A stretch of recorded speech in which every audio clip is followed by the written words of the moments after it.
All right, let's jump right in. Every single business, I don't care if it's a tiny little corner shop or some massive global corporation, they all face the exact same challenge. How much stuff should we have sitting in the back? It's this giant puzzle, right? And it can literally make or break a company. So today, we're going to figure out how to solve it. See, this is what I like to call the Goldilocks problem of business. If you have way too much stock, all your money is just tied up in boxes collecting dust. But if you have too little, you run out and your customers just walk away empty-handed and probably annoyed. Neither of those is good. You need the amount that is, just right. So you might be asking, why even deal with this headache? Well, holding on to inventory isn't just about finding a place to put things. It's a really strategic decision. It's a deliberate balancing act that smart companies are doing every single day.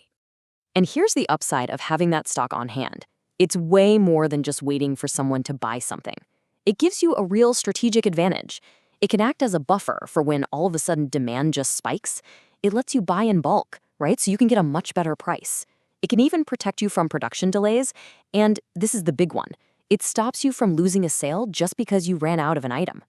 But, of course, there's always another side to the story. For all those great benefits, holding inventory comes with a whole bunch of hidden costs. It creates this constant financial tug-of-war right inside the business. I want you to think about it like this. Every single item sitting on a shelf is being pulled in two different financial directions at the same time. One pull is trying to save you money, but the other one is costing you money. And mastering your inventory is all about learning how to manage that tension. And here are those two opposing forces, laid out as simply as possible.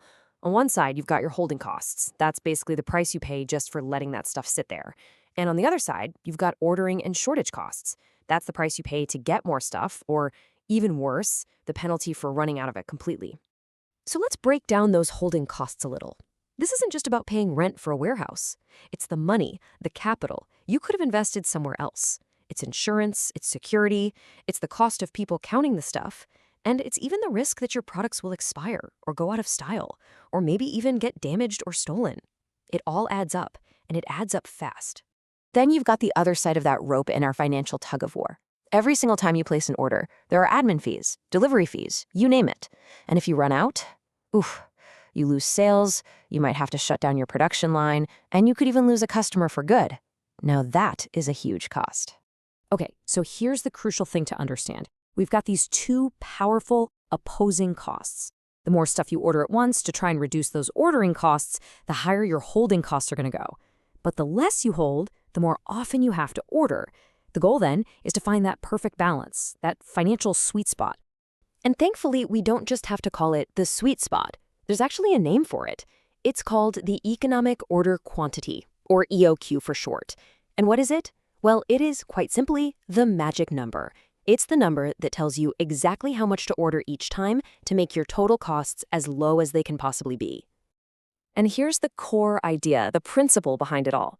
The EOQ is found at the exact point where the money you spend holding onto your stock for a year is perfectly equal to the money you spend ordering it for that year. The tug-of-war is perfectly balanced. It's a tie. So, how do we find this magic number? Well, this is the best part. We don't have to guess. There's an actual formula for it, a way to turn this really complicated puzzle into a simple, beautiful piece of math. So how's it work? Well, it's built from just 3 key pieces of information. First thing you need to know is your annual demand. We're going to call that D. And this is pretty straightforward. How many units of this one item do you typically sell or use in a whole year? Next up is the ordering cost, or C. Now, this is the fixed cost you pay every single time you place an order. Think of it as covering things like paperwork and the delivery truck. And remember, this is the cost per order, not per item. And finally, we've got the holding cost, which we'll call H. This is how much it costs you to store one single item on your shelf for a full year. And this number includes all that stuff we talked about before, like storage, insurance, and the money you have tied up. You put all of that together, and you get this little beauty. The economic order quantity, which we call Q, is the square root of 2 times the ordering cost C times the annual demand D, all of that divided by the holding cost H. Okay, a formula is great and all, but let's see this thing in action. Let's use a real-world example just to show you how powerful this is. So here are our numbers. Let's say this company has an annual demand, RD, of 60,000 items. It costs them 25 currency units, that's our C, every single time they place an order. And it costs them 2 units, our H, to hold just one of those items for an entire year. So let's plug these into our formula. Okay, let's walk through the math. It's simpler than it looks, I promise. First step, we multiply 2 by our ordering cost of 25, and then multiply that by our demand of 60,000. Boom! That gives us 3 million. So far, so good? Right. Next, we take that 3 million and we divide it by our holding cost, which was 2. That lands us at 1.5 million. And now for the final step, we just need to find the square root of that big number. And there it is, 1,225. That is the economic order quantity. For this business, the just right amount to order every single time is 1,225 items. No more guessing. That is the number that will absolutely minimize their total inventory costs for the entire year. So, what does this all really mean? Well, it means moving away from chaotic, expensive guesswork and moving toward precise, data-driven control over one of the biggest costs any business has. When you boil it all down, the EOQ formula isn't just some abstract math problem. It's a seriously powerful tool.